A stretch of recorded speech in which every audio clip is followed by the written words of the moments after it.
Afternoon, everybody. It's good to see such a great turnout today for Ron, to honor Ron and his families, Judy, his cousin, spending here, and Ed, Ed, and Tammy, and Rhonda. It's quite a man, little by night, as you can see.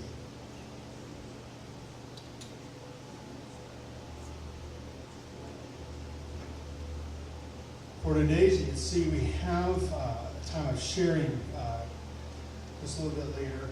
And because of the fans, I'm sorry about the heat, the swamp filler decided to start having issues. If you wouldn't mind coming up to the mic, getting the mic on that, we get what I actually hear what you say. So if you have a memory of Ron, is this something you'd like to share about him? If you have a really loud voice, maybe you should go ahead and try, but use the mic, that way we can all hear you. There's quite a bit of people in here and a lot of fans. But with that, let's go ahead and open up with a word of prayer. Father, I come before you with grieving hearts, aching hearts that just miss Ron, Lord. Lord, hearts that are just missing him. His companionship, his smile, his hard work, his laugh. Lord, thank you for Ron. Lord, may today be a day of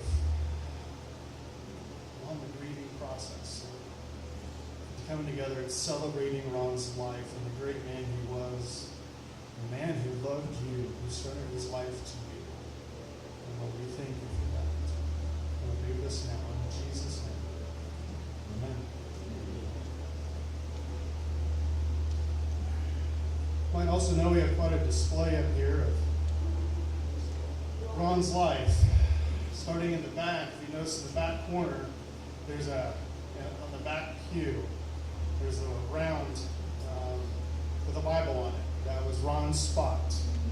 He was there every Sunday. I think I could count on maybe 2 or 3 fingers when he wasn't here. If he wasn't here, it's because he was fishing.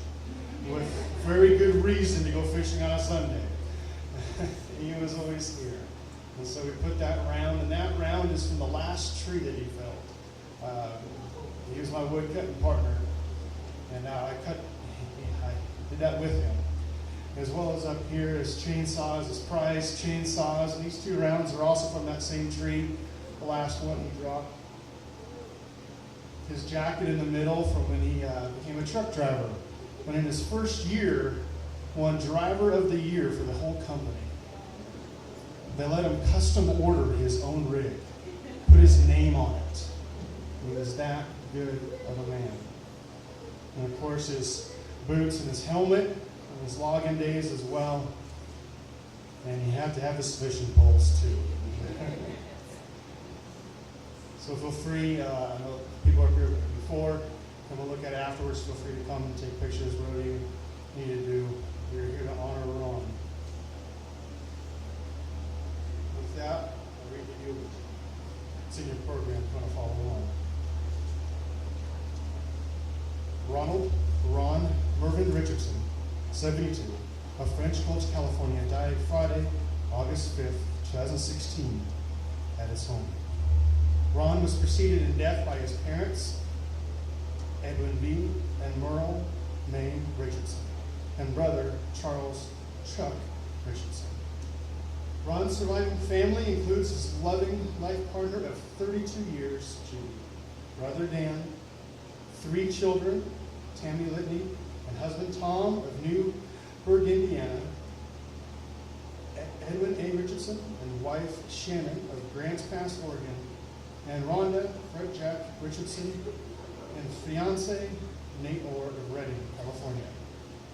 9 grandchildren, Brian, Bryce, Brooke, Michaela, Edwin M., Andrew, William, Declan, and Anna Lily, and 3 great-grandchildren, Avery, Casey, and Roman, as well as numerous cousins and extended family throughout the West Coast. A family that dearly, dearly loved him.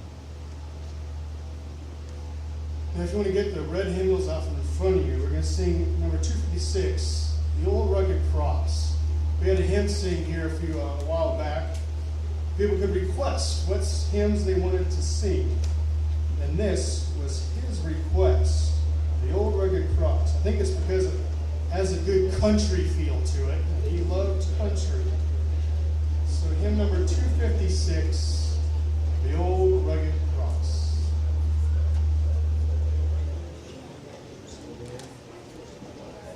And if you're able, feel free to go ahead and stand as we sing hymn number 256, The Old Rugged Cross.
Time we'll have, if anybody wants to share anything, if you can make your way to the mic so we can all hear you loud and clear.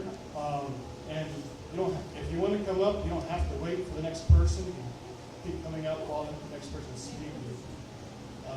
So if anyone has any memories or things they'd like to share, feel free to do it now.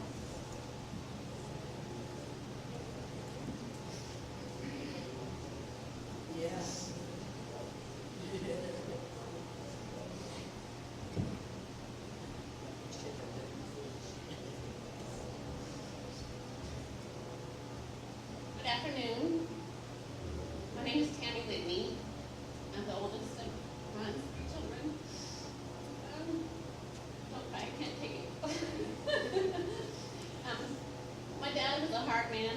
The exterior, rough, but he never graduated high school.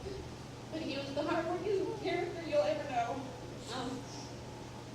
He worked really hard to provide for his families, logging, truck driving.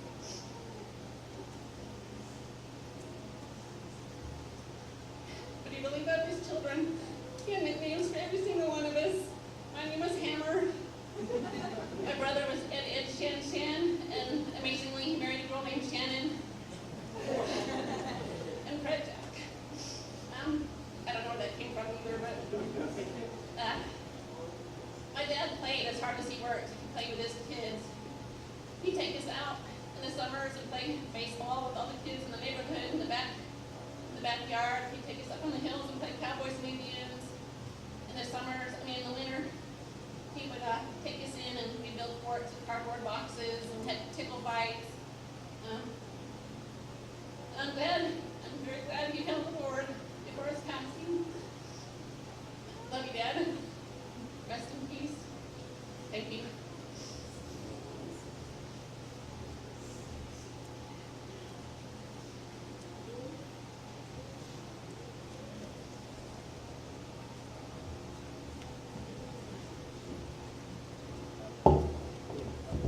I got to tell him a little bit.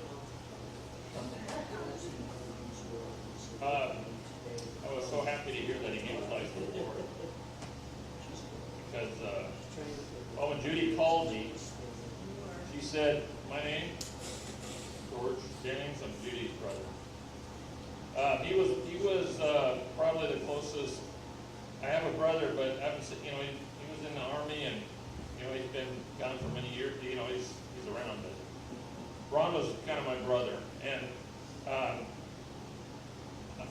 I guess you were the next wood cutting buddy, because we did that a lot too. And he taught me a lot about chainsaws, and we did some crazy stuff up Lumbergray Creek with big old rounds, and who would ever do that? Bring stuff up a hill from the creek, and we did. It was hard worker. One of the memories, what really, when Judy talked to me on the phone, I could hear that she had some peace because she knew where he was. That when he wakes up, he's going to see Jesus, and that's an awesome comfort. I could hear the comfort in her voice, and that comforted me too. So that was very exciting to me. Also, like my mom will be surprised when she sees my dad there, because I got to see them be saved. So my mom's going to be like, well, how'd you get here? Well, Ron's going to show up, and I think my dad's going to probably try to take him in Indian leg wrestling again, if anybody knows what that is. You know what that is? Well, that guy, Ron was a goat. I mean, he climbed, he was strong. And my dad, who was an old man at the time, my age now, I was thinking about that. He was 60, and it was his birthday, and we were up the Rogue River, and he decided they were going to Indian leg wrestle because my dad had done that all the time. Ron taught my dad how to fly. If you've ever done Indian leg wrestling and seen somebody go in the air, I'd never seen that. My dad went in the air, cigarettes flying everywhere, and all the stuff out of his pockets, papers he always carried. So he taught my dad how to fly, and now they're going to be up there, and who knows, they might be trying it one more time, but they have a new body now. I'm excited for them because all that pain's gone, and that was one of the many memories of wood cutting and different things that we did with him. There's a lot more than that. It was just it was great to hear that he gave his life to the Lord, and that's got to be a huge comfort for the people left behind, because you have a chance to see him again. And talk to the pastor if you don't know what that means. He can help you get there. So if you want to do that. So anyway, yeah, what a great guy. A lot of fun. Outdoors, loved the outdoors, loved the woods, loved his family. Just great. Everything I can think of was just great memories with him, And I think everybody's probably the same way. And yeah, just praise the Lord that he's up there. And that's really cool to me. That really makes me help me through this. Thank you.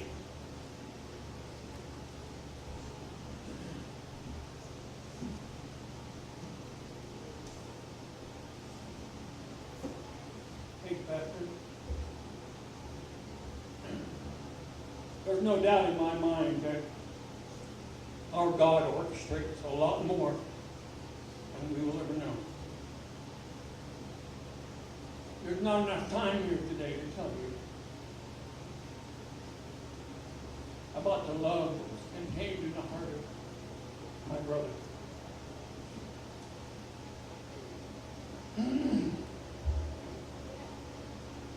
Those boots over there left tracks all over Humboldt, Siskiyou, Trinity, and Shasta County. If they could be illuminated, you'd think you saw the Aurora Borealis in Northern California.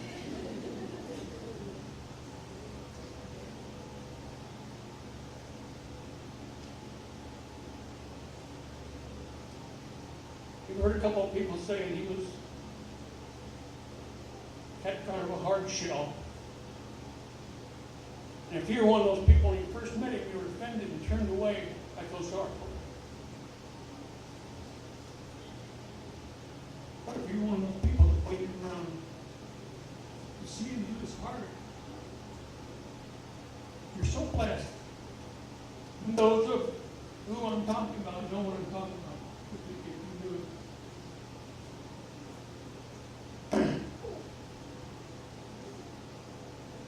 We grew up in a time when, and I've told a lot of people, and most of them say, oh, that's not true.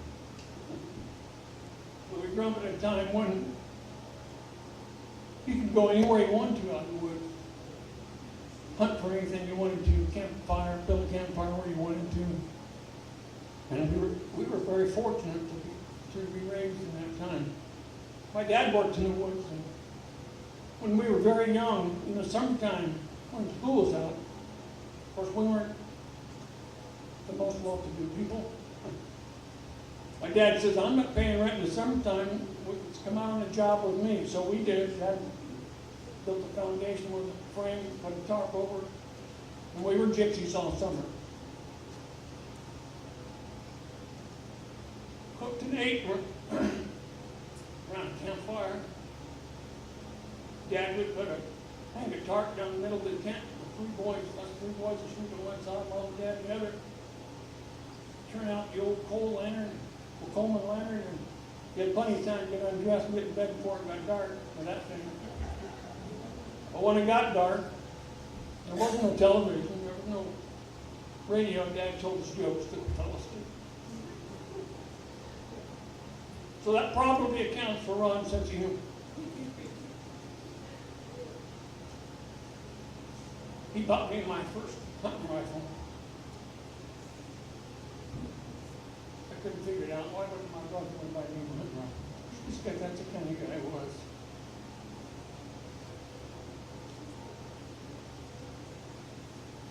When I was 17 and 18, I had the good fortune to work with him in the woods, setting chokers and doing a few things. And at that young age, I felt like I was a pretty good man, you know, but I couldn't keep up with him. I got drafted into the Army during the Vietnam War, and I said I don't want to go in the Army, so I joined the Marine Corps. I had no idea I wouldn't come back until 20 years, so I stayed because I stayed in there a career. But each and every time I came back, I looked for Ron, we'd do stuff together. Of course, we didn't have cell phones and all this fancy stuff we have nowadays, but we had a citizen band. Remember those days? So I got my CD, and I'd call the handle that my dad gave to him, Stump Shot, because he left so damn many stumps all over this country.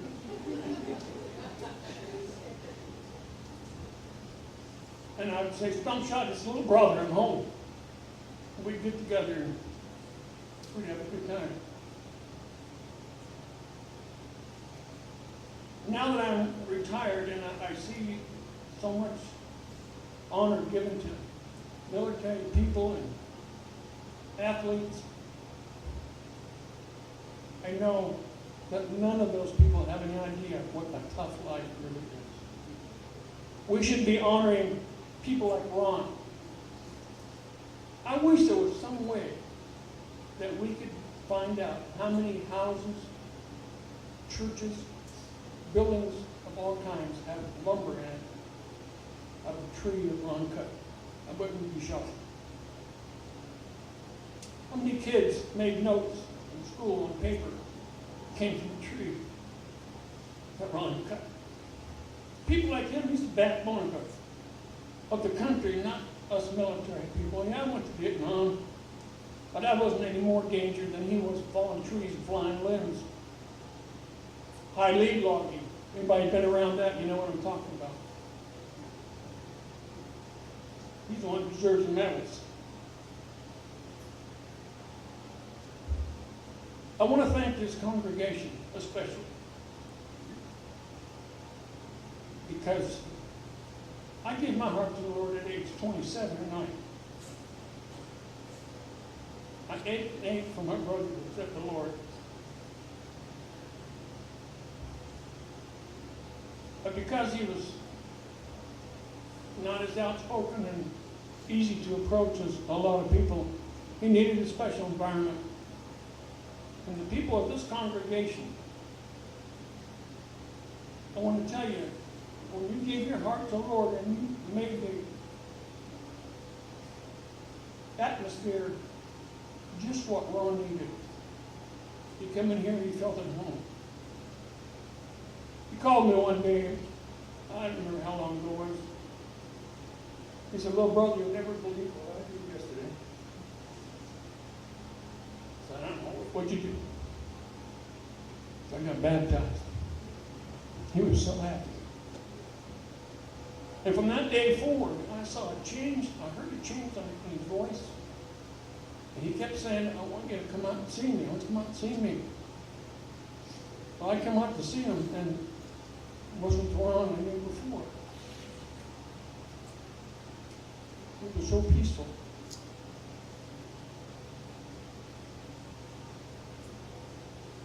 Couldn't upset him. He had peace. He was justified by the blood of Christ, sanctified by the Spirit, and now he's glorified with the Father. Stump shot his little brother. Keep your CV on. I'll be coming to join you before you know it. Thank you.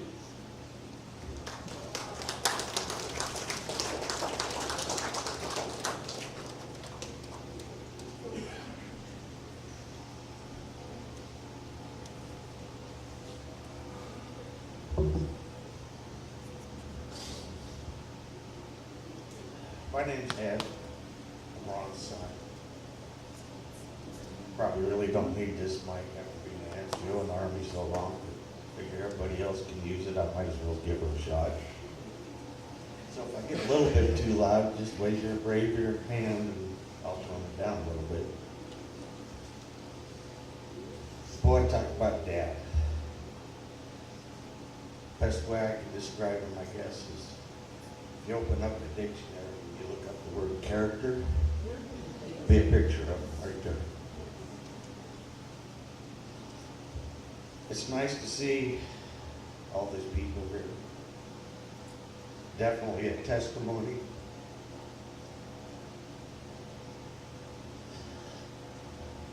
How good a father, how good a man he was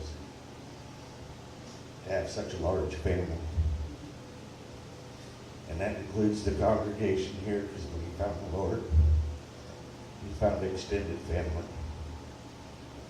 He thought very highly of everybody here. There was no way he was going to miss a Bible study, church service.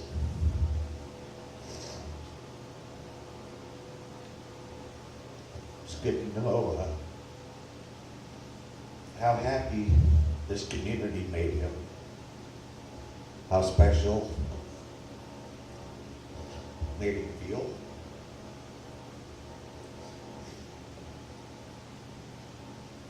about remembering times.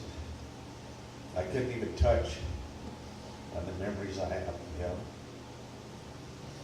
Well, from the time I was knee-high to a grasshopper, I went to work with him during the summer. Probably started when I was about 5. Of course, being around all the loggers.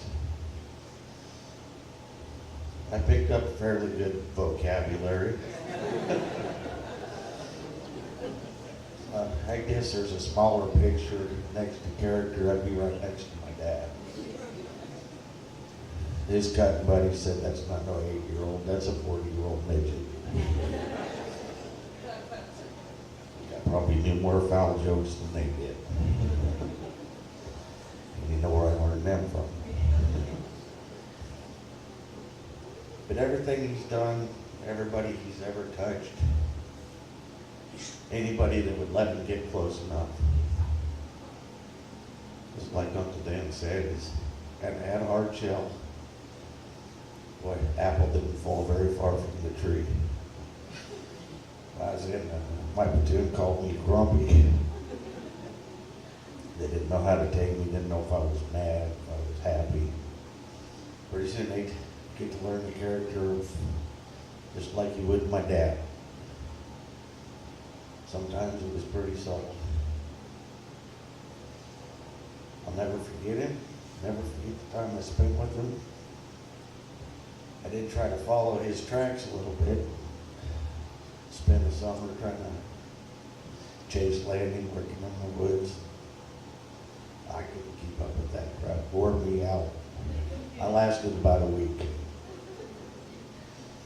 I did drive truck when he did, so we got to share a lot of time running loads together, talking on the CB, stopping for lunch, stopping to visit the family whenever we had the time off. Just want everybody to know how happy he would be for you all to come here and honor him.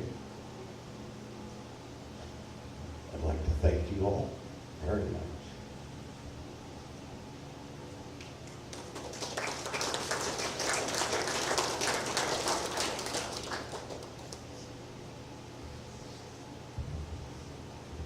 I don't know if I'll be able to keep going. I'm Ron's youngest. I have so many memories of him, because my brain literally holds everything in my life, so here we go. When I was 2, we were living on trail in Oregon, near Medford. I remember sitting on his lap and pointing out the little monkey on his shirt. He liked those shirts. Anybody, whoever came yesterday, that you know the shirt.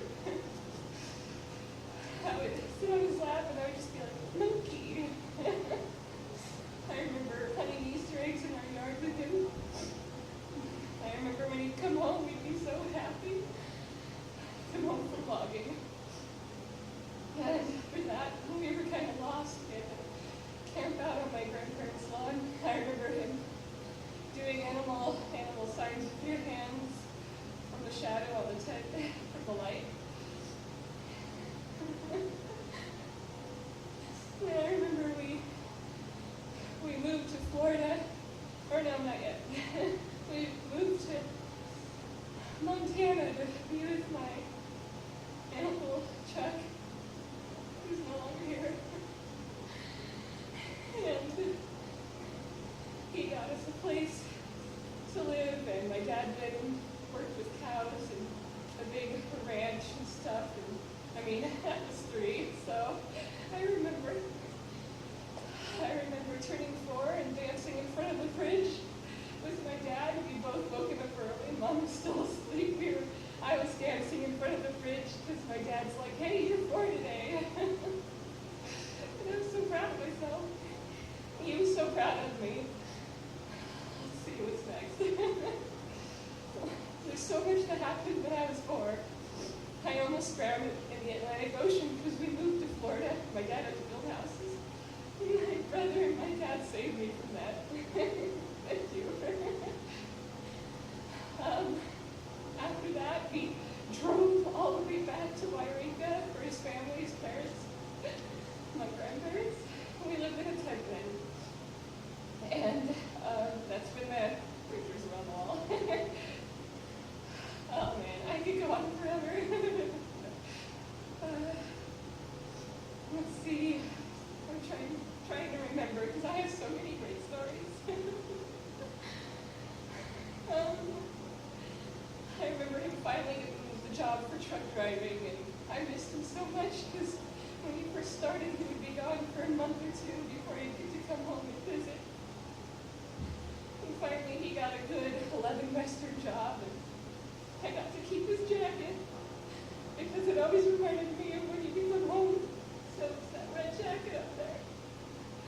He started trucking when I was 5, so that was most of my life. I don't really remember him logging much, unless we were getting wood and we were living in Shingletown.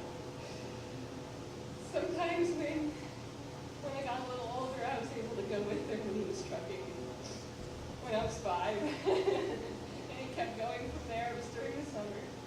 I loved exploring the U.S. with him. I got to see so many states, and I know where all the states are. I have, again, it's like the best memory on the planet. I know where all the states are. I can tell you where I'm headed. And even when I'm out in the woods, I know where I'm going and how to get back. Thanks, Dad.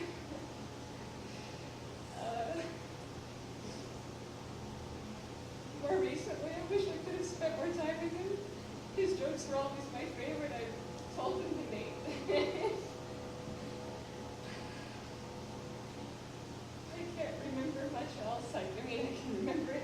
It's all scattered now since it's all more recent. But I remember my whole life, and he was there, and he was so great. I can't.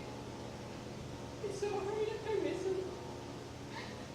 I feel like, aside from my mom, and I feel like I spent a lot of more recent times with him. I love so many people that have come in close contact with him because I love you, Bill Cook, and I love my brother and sister, and my Uncle Dan.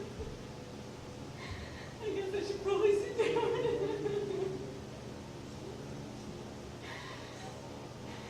Forgive me because I am not a Christian. I am eclectic. I believe in all the religions, and I believe they all hold some truth to them because I love humans, and I don't want to separate all of us. So with my eclectic religion, I pretty much just believe in energies. There is a higher energy, but I believe my dad's soul is deeply connected to these things up here because that's my religion. Everything has significance. Those chin socks, my jacket of his, the helmet, he's in those. I want all of them, but I want to be generous to my siblings and other family members, so every time I touch them or get closer to them, I can feel his soul in them. And it hurts. I know he's here watching. He's not a ghost, though I believe in ghosts. He is definitely here as an angel or whatever it is that comes back. I love him so much. I wish I could have got a picture of him with my daughter. I'm so sorry, I don't love you. But I got plenty with Declan.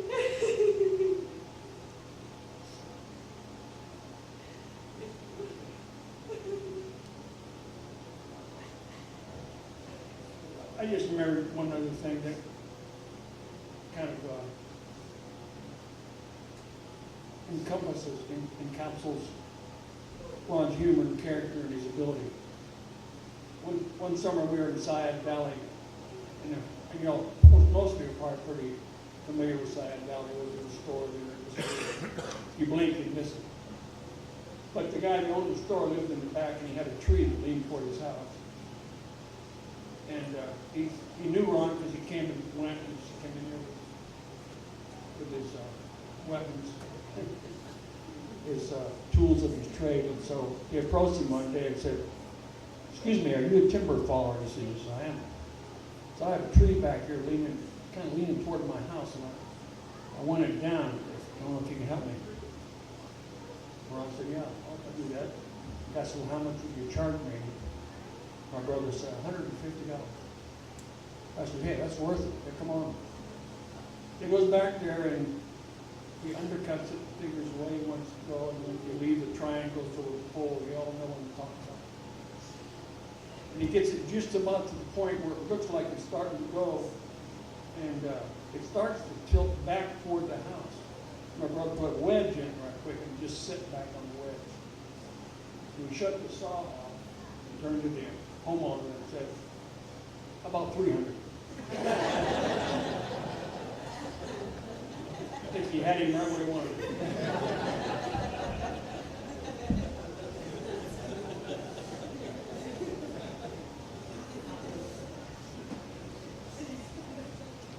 Which reminds me of another short one, keep quick. I remember one of those summers when I was working with Dad. We were on our way back to the house after work, and he used to talk filthy with the sawdust and everything. Stopped at a little general store, got a Pepsi for the ride home. The guy that was running the store with me, he says, "Do you fall timber, huh?" My dad said, "Yeah." He says, "Where did you start when you started falling timber?" Dad looked at this straight-faced as good he could be. He says, "Well, I started off cutting in the Sahara forest." I looked at him and he said, "Don't you mean the Sahara Desert?" I said, "Well, it is now."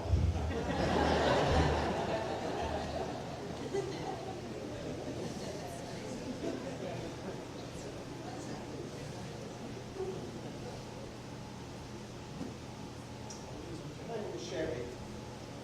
We first ran into Danny Richardson and Ron Richardson in the early 60s when they moved into Applicant. They lived not too far from where we were at a little place called Graves Camp in West Graves. Had a logging outfit. I'm not sure if Big Ed worked for West or not, but they did have cabins there. And we lived on the South Fork of Indian Creek, which had the best, clearest swimming hole we ever saw. I was born and raised there, and my mom had a little Honda 50 that she used to ride into town. It was about 9 miles. She went into town every day to work in a restaurant. At that time, Ron had a big white 150 Honda. And he was following us one day. We were back and forth from the swimming hole. Of course, we knew all the little trails that he didn't know. It wasn't a week or so later, Dan shows up. "Are you the ones who've been ditching my brother?" I said, "Yeah, I guess we were." But we spent 2 or 3 summers, John and Jeannie Kessler, the Waddell family, all 6 of them, and 6 of us wound up right close together. Sandy Reese and his sister Brenda. Those were back in the days before Ron was married and had kids.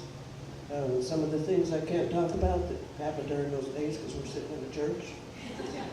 But I'd like everybody to know here that through the years, Ron became very special. Even if it could be a horse's ass half the time. I think everybody that here knows Ron, probably knows Ron better than I do. When Ron was your friend, he's a friend at the end. There's nothing special about Ron. My Uncle Bill worked with him in the woods for a long time. I was stupid enough to volunteer to smoke for him on a forest fire one year. Steeper than a mountain goat. You get up and boy did they work the butt off. I mean, well, not all of it, but some of it anyway. Both of them good at their job, both of them professional. And I think Uncle Bill and Ron are friends to me. Thank you.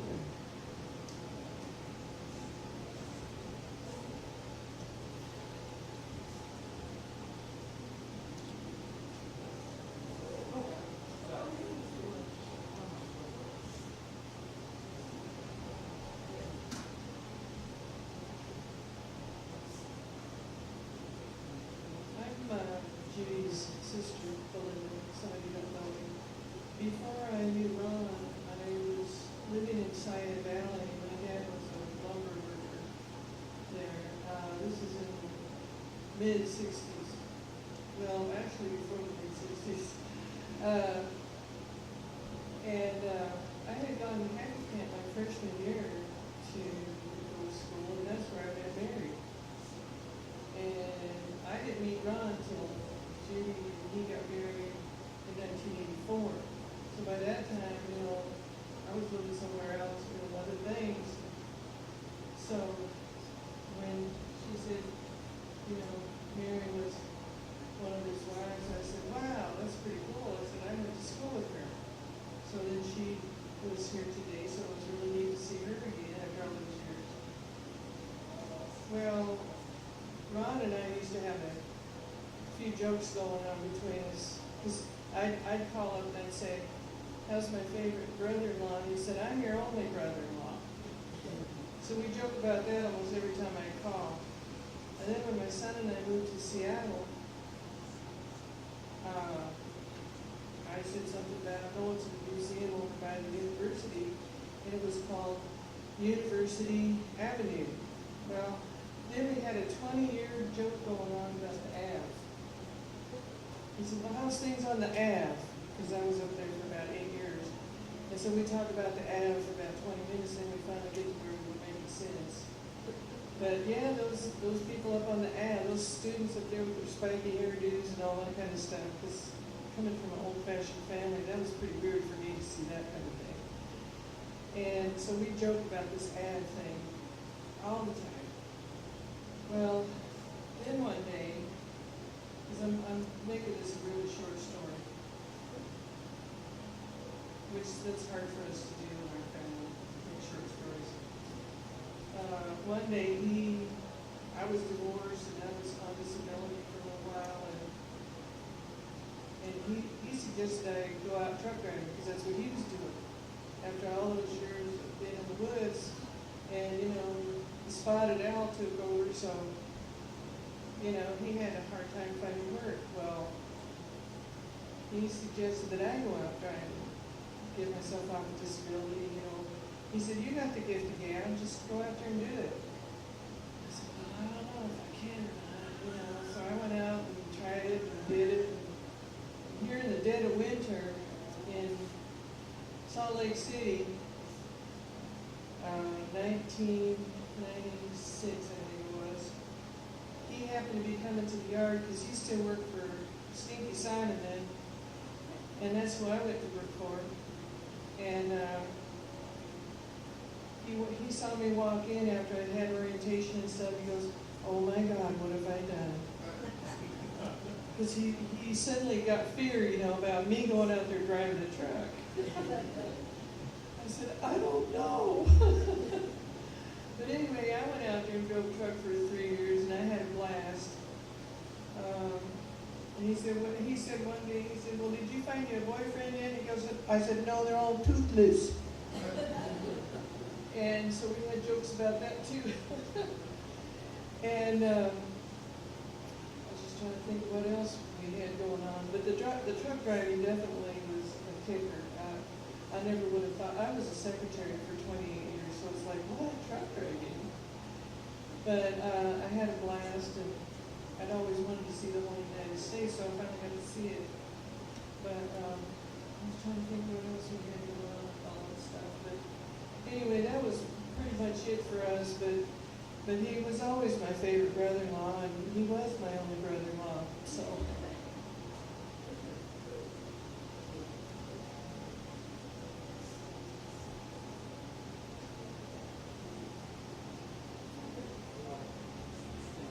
Yeah, I'm Jody Waddell from Happy Camp. I'm raised up there on South Fork, like Sherry was talking about all them coolers on the old for a number of them.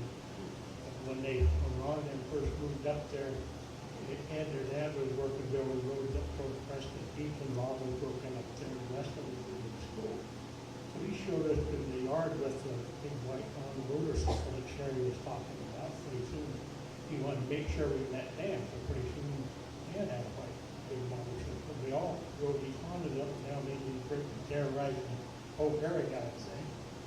But one of the funny things, when it got too wet or stormy, we'd all get in the long old 50 Chevy and go to town and go to the roof. So we're out there cruising and walking all the big hot rod V8s around there, where the little Chevys and 6 cylinders, and they were running rubber slick and popped the clutch, and we heard a big little squeak of the tires, and it snapped, busted the axle right through around the middle of the theater. Everybody was watching.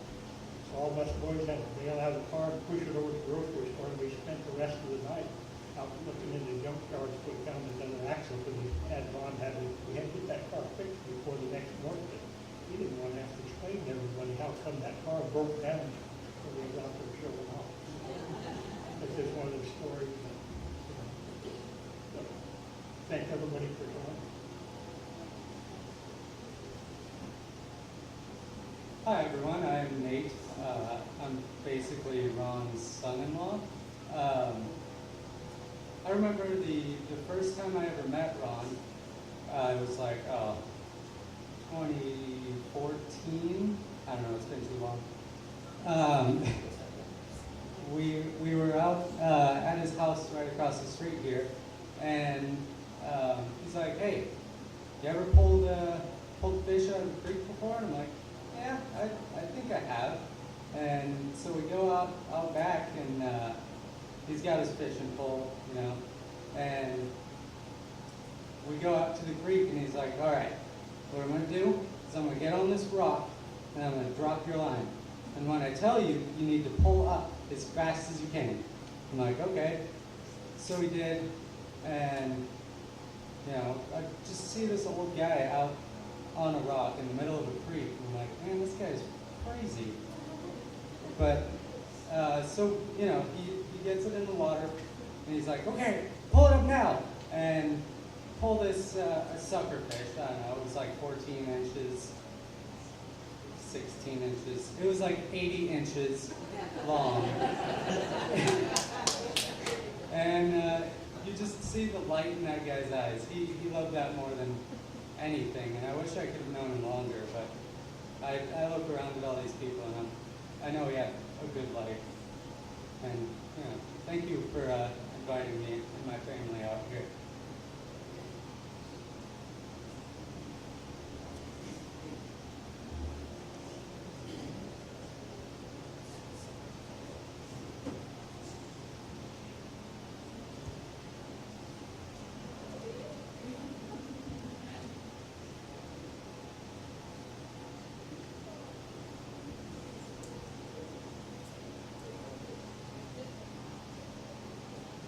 Ron was my dad.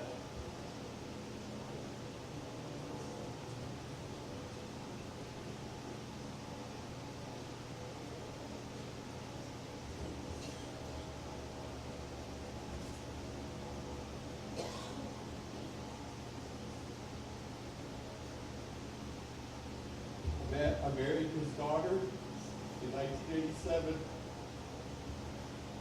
He couldn't come out. We went to a justice of the peace and got married, and he couldn't be there. But when I finally made it out to California, he was living in Shady Cove, Oregon. And we went up, and Ron took me in, and he called me his son. And I was at home. I was at home with Ron.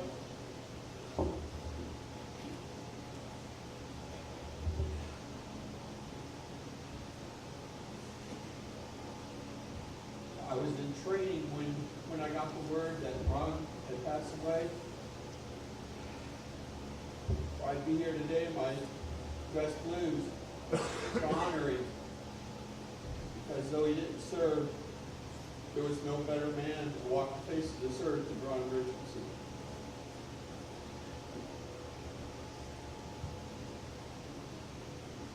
The picture that you have on your paper there today, I took that picture of Ron in 1989. We were up in Shady Cove one evening, and he said, "Hey son, you want to go to work with me tomorrow?" And I said, "I'd love to." He said, "Well, you better hit the bed." I said, "It's only 8 o'clock. He said, "We're leaving at 2 in the morning." He said, "We got to drive down and meet Bill Cook and go cut So it was a long drive. So I got down there, and on the way down, the last thing I did was grab my camera before we walked out of the house. And I said, I'm going to take some pictures when I get up here. And he was like, well, that's good. So he took me down some mountain roads. And on the way down those mountain roads, it was dark. But then the sun started to come up, and then I saw where I was at. And I was like, oh my gosh, I'm not getting back. This is going to be the end of my life going up these roads. Are you sure you should be driving up here? And he was like, this is nothing. This is like a highway to me. And he knew those roads like the back of his hand. He could drive me blindfolded. So we get up there, and we grab this saw, we grab this can. That was the biggest saw I've ever seen in my life. I was used to chainsaws about that big. And we started walking. And he looked down and he said, I thought you brought your camera. And I said, yeah, I left it back in the truck. I'll come back and get it later. He's like, well, we're walking about 2 miles this way. Unless you want to walk back, you better grab it now. So I did. We got up there, Bill and Ron got some pitch and started a fire, keep me warm. Well, they went to work. And let me tell you what, those guys busted their butt that day. They really worked. I've never seen anything like that before. And they were moving. And I was just up there walking around taking pictures. And I heard a grouse in the tree, and I went to find it. Next thing you know, I found myself on the other side of the top there. And I came across a stack of rocks. Stacked up there, and I couldn't imagine who would have stacked those rocks like that. Perfect, almost like a pyramid. And so I was amazed at that, and I took pictures of it. And about a week later, we were in Wairika at Tammy's grandparents' house, and I had gone into town and got that roll of film developed. And Ron and Judy had come down from Shady Cove to see us before we left. And we were going through all of those pictures and showing them all those pictures that I'd taken up there. The one that's on your cover. But all of a sudden, Ron started this gut-wrenching laugh that only Ron could do. And he said, I can't believe you took a picture of this. And it was that stack of rocks. And he said, when you're a logger and you go to the bathroom, you stack rocks so other loggers don't know, they know where not to step. So thanks for taking some pictures of that. I love you, Dad.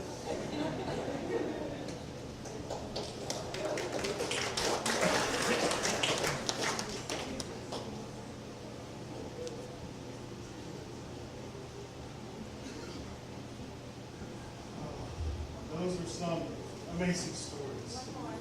Oh, one more? Go ahead. Hi, everyone. I'm Nate's dad. My name's Clyde Orr. I only knew Ron for a few years, but I never got the growth outside of Ron. Either that or we were just too much alike that it didn't matter to me. We got along great from the day I met him. I got the opportunity to take him fishing several times. Got to go woodcutting with him once. We just instantly got along, and I got a fishing story. The last time we went fishing, we were up in Shasta Lake, and we were bass fishing, and I noticed there's this mannequin up on the bank. And it was weird, but there's a mannequin up there in a camo, like in a camo jacket. And I said, man, that's weird. So anyway, we didn't really do anything about it. We were fishing on around the cove, and Ron gets snagged. And said, "You need me to go get that for you?" And he said, "No, it's coming in." So, anyways, he pulls in camo pants with a mannequin foot attached. And I cannot believe I didn't take a picture of it. It's the funniest thing I've ever seen. So he's the only man I've ever known to actually catch a foot. Like I said, I only knew him for a few years, but we got along great, and it was an honor and a privilege.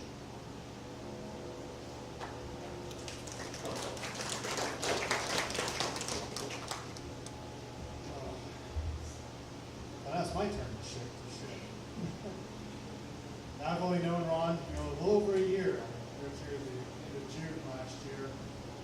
And really, he just opened right up. Hey, we need to go get wood. Let's go get wood. I'm like, okay. I've never been wood heat before, so I'm like, okay, show me the ropes. I've never really been a fisherman before. So he did. I remember we'd only been here about a month, and it was the first part of August. It was my boys' birthday, the twin boys listed around here. And of course, they didn't know anybody around here, so we kind of did some special as a family. But Ron and Judy found out that it was the boys' birthday. And lo and behold, they roll up at our house with presents for my boys. They only known them a month. And they had gotten their own tackle box with lures and everything. I had bought them fishing poles, but I didn't know anything about tackle, what the lures did. So Ron and Judy took care of that. They fully equipped us.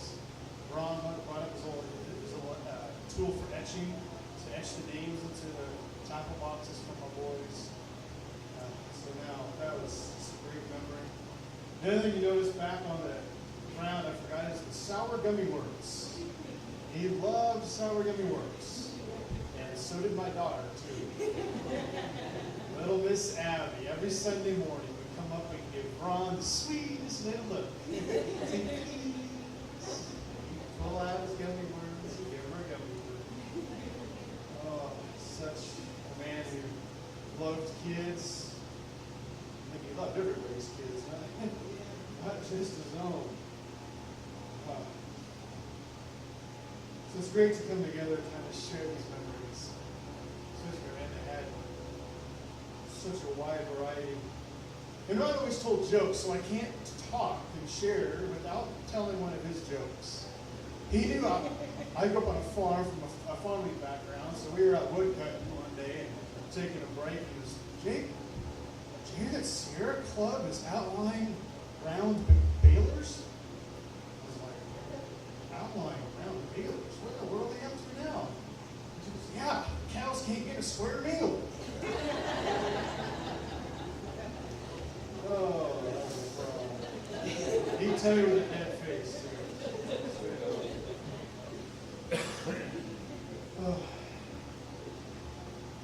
So we're here not only to remember him, but also to grieve the loss that we have in our life right now. We need to grieve. There's no right or wrong way to grieve. No set time for grief. Some you only have a shorter time for grief, others longer. At 32 years, it's going to be a while. Who's that? Might be a while. It can take a long time, short time. But however it plays out, it's important to grieve. It's important to grieve. If we grieve well, we can heal from this loss. If you don't grieve well, you'll have a hurt the rest of your life. Yes, you always miss Ron, but the hurt and the pain of losing him can heal. Proper grieving. And there is an imaginable formula for it. The important part is to grieve. Right now we may be in shock, or maybe just kind of feeling okay, or you might be just be numb. Or maybe you're just experiencing a massive collision of emotions. Whatever it is, it's okay. It's part of the process of grieving. As time goes on, you may start to feel that loss a little deeply as you go through life and you do something that reminds you of Ron, or something that you always did with Ron. It's going to hurt. Take that time to grieve. Take that time to heal. And sometimes there's a balance between you're staying busy. You know, this week for the family, it's only been so busy, handling all the administrative things and flying out here, flying back. It's been so crazy. There's going to be a time when life slows down. It's important to allow that grief to come up, to allow the emotions to come up. There's a balance between having people around, having support of people around.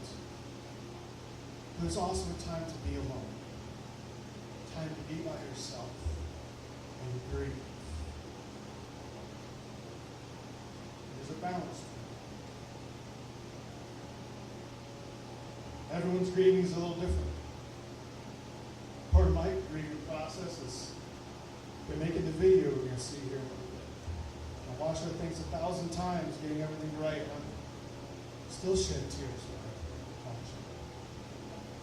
So I hope I can help you in your grieving process. See, if we just bury our grief, we cover it up, it won't heal. If we try to drown our grief, it won't heal. We need to let it out. And it hurts. It's going to hurt. But you need to grieve. Grieve well. Grieve well. In Psalm 62, verses 5 through 8, gives us some great advice on how to grieve. For God alone, O my soul, wait in silence, for my hope is from him. He only is my rock and my salvation, my fortress, I shall not be shaken. On God rests my salvation and my glory. My mighty rock, my refuge is God. Just trust in him at all times. Pour out your heart before God. He is a refuge for us. Turn to God and rely on him. He already knows what's going on in your heart. God knows the grief you are feeling.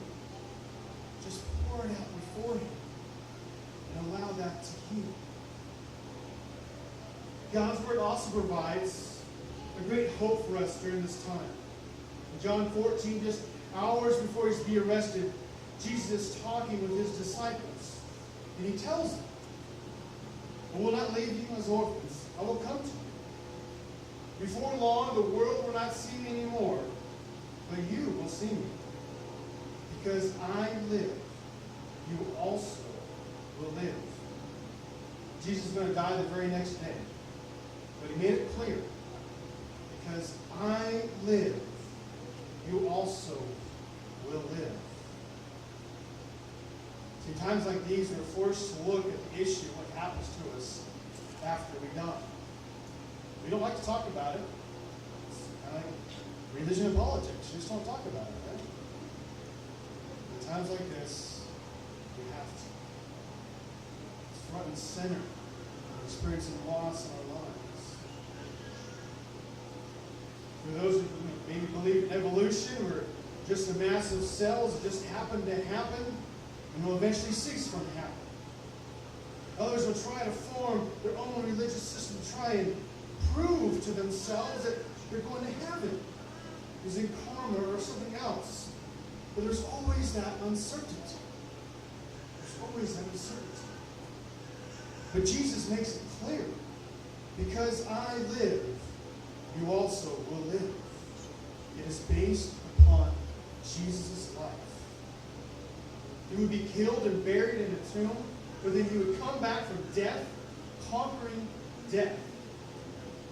In John 11, Jesus says, I am the resurrection and the life. He who believes in me will live, even though he dies. And whoever lives and believes in me will never die.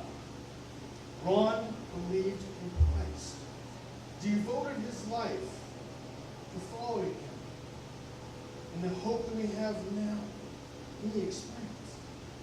The assurance that we have is that Ron is in the presence of Christ right now. And we who have put our faith, our lives over to Christ, will be with him again.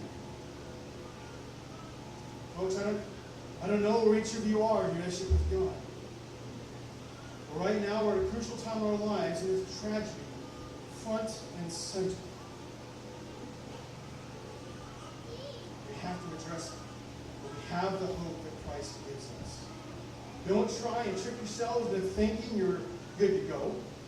Don't think that, no, I can deal with this later. When you acknowledge our sins before Christ, when we ask for forgiveness for our sins, when we ask Christ to come into our lives, give us hope and strength, then there's no doubt. There's no doubt where you're going. You see Ron again. Please take time to talk to somebody about it.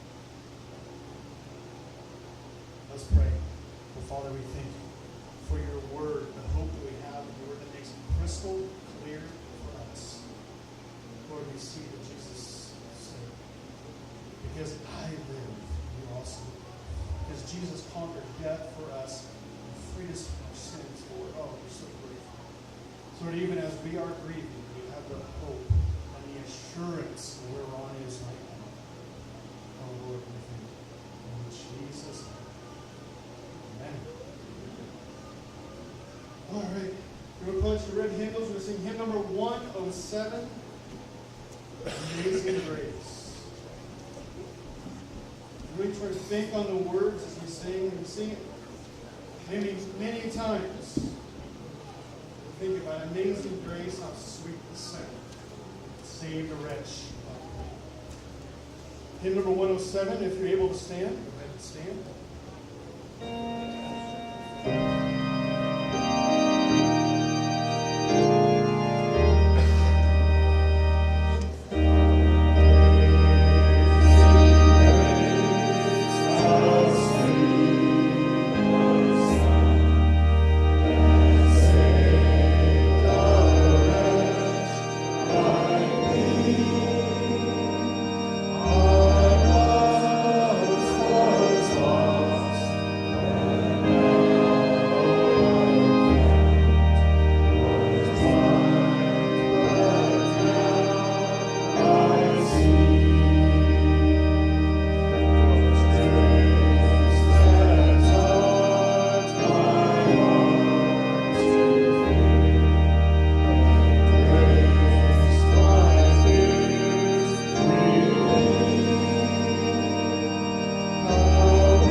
1001th time, I still didn't make it through it.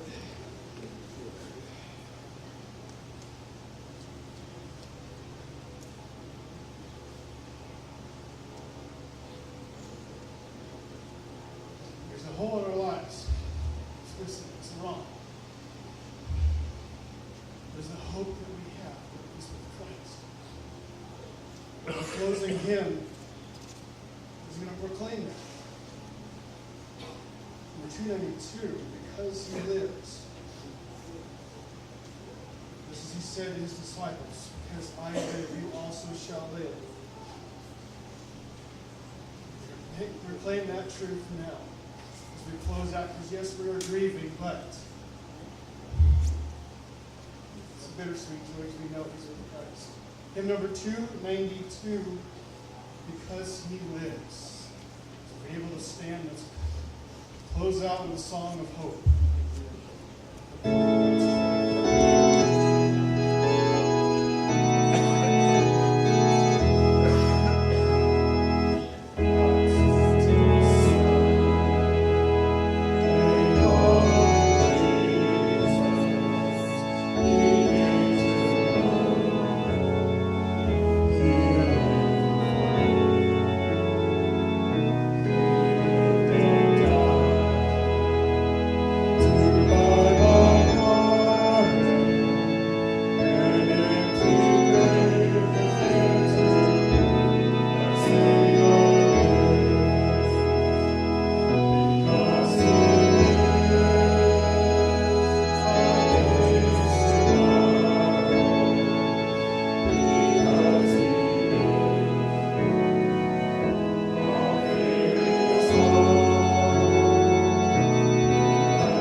Father, we come before you with our hearts torn up, Lord. Rejoicing He's with you, Lord, but grieving the hole that's in our lives, the vacancy that's in our lives. And Lord, help us to heal from the emptiness. Help us to grieve and grieve well, and to turn to you in our time of struggles. Lord, please be with us as we continue our fellowship, continue to reflect and laugh agree now it's passing. Lord, thank you. In Jesus' name, amen. And there will now be a dessert reception downstairs. If you go back out like you're leaving, but then hang a left down the stairs. The reception will be right downstairs.